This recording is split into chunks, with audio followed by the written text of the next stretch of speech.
Kwa jina Mheshimiwa Rais, ninaitwa ni mchungaji Amani Limo.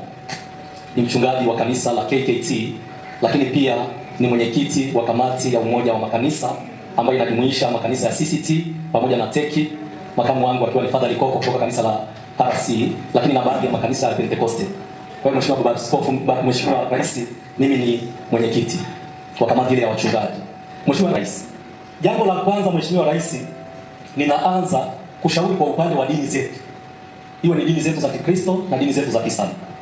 Kama tutakumbuka waheshimiwa maaskofu na viongozi wengine wa dini tulioko mahali hapa, kipindi cha Mwalimu Nyerere miaka iliyopita ile, Mheshimiwa Rais, ilikuwa inapoanza dhehebu jipya au kama ni dini mpya inayoanza, kabla haijasajiliwa Wizara ya Mambo ya Ndani, ilikuwa kama ni CCT watakaa maaskofu, wachungaji, watadadili dhehebu hilo linaloanza na baadaye watapeleka ushauri wao kwa waziri husika wa mambo ya ndani ili lile dhehebu liweze kusajiliwa. Na ninaamini hilo hata kwa upande wa wenzetu wa Islam kulikuwa na utaratibu pia wa usajili. Lakini Mheshimiwa Rais, kwa sasa hivi kumetokea mchipuko wa madhehebu ya dini. Yaani niseme sasa injili imekuwa ni biashara. Yaani imefanyika kama ni biashara. Sasa Mheshimiwa Rais, ninaomba katika utawala wako, kama inawezekana, kuwe na kamati maalum ambayo itaangalia usajili wa haya madhehebu ya dini. Tusije tukafikia kama hiyo Rais pale anaposema kwamba lazima labda kiongozi wa dini au amesoma labda masters au degree katika chuo fulani kinachofahamika ndipo aweze kusajiliwa kama kiongozi wa dini. Lakini naamini hekima za hawa wazee zinaweza zikatumika katika kusajili wakishirikiana na watendaji wao. Twende hapa katikati. Haya Mheshimiwa Wajibu.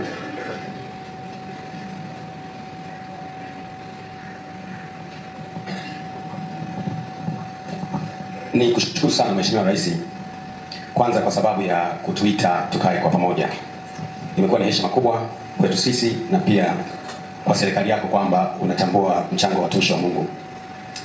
Ninataka niwe brief ili watu wengine wapate nafasi. Jambo la kwanza,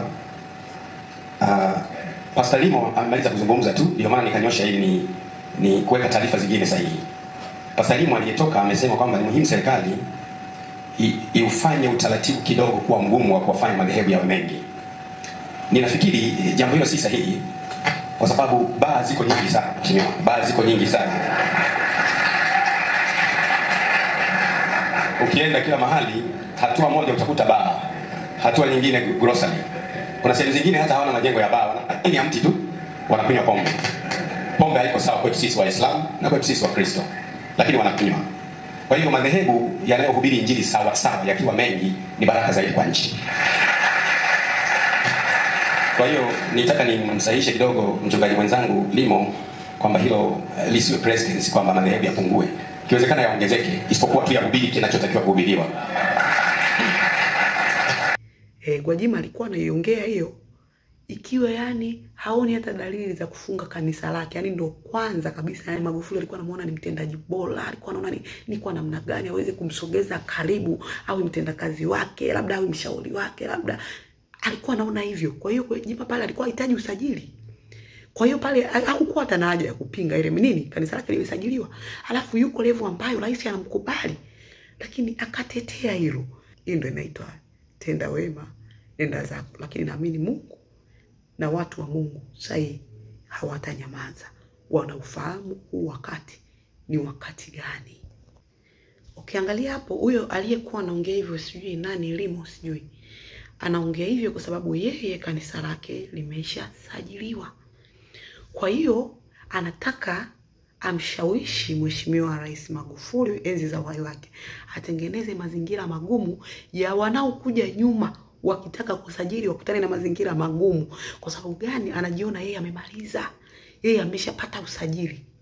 Lakini ukiangalia Gwajima, pamoja na kwamba kanisa lake limesajiliwa, tena ukiacha na kusajiliwa tu, unajua kuna kusajiliwa alafu pia kuna kwenda na kunywa chai Ikulu yani limesajiliwa, unaenda na Ikulu na rais anakupa nafasi ya kuongea, ujue ni level ya mbali.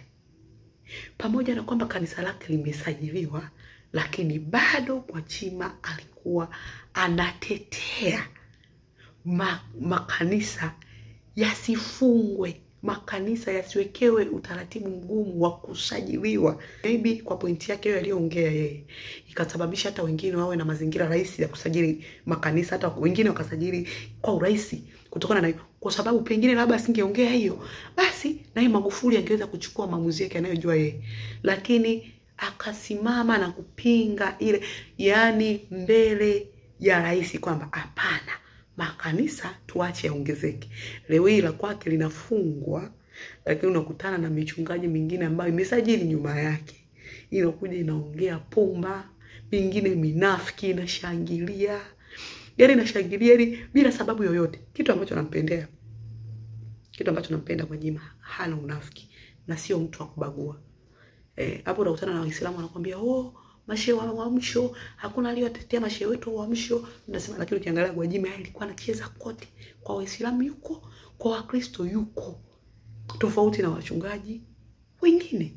Kwa hiyo kuna jambo la kujifunza. Ukiona mwenzako ananyolewa, na wewe zako tia maji.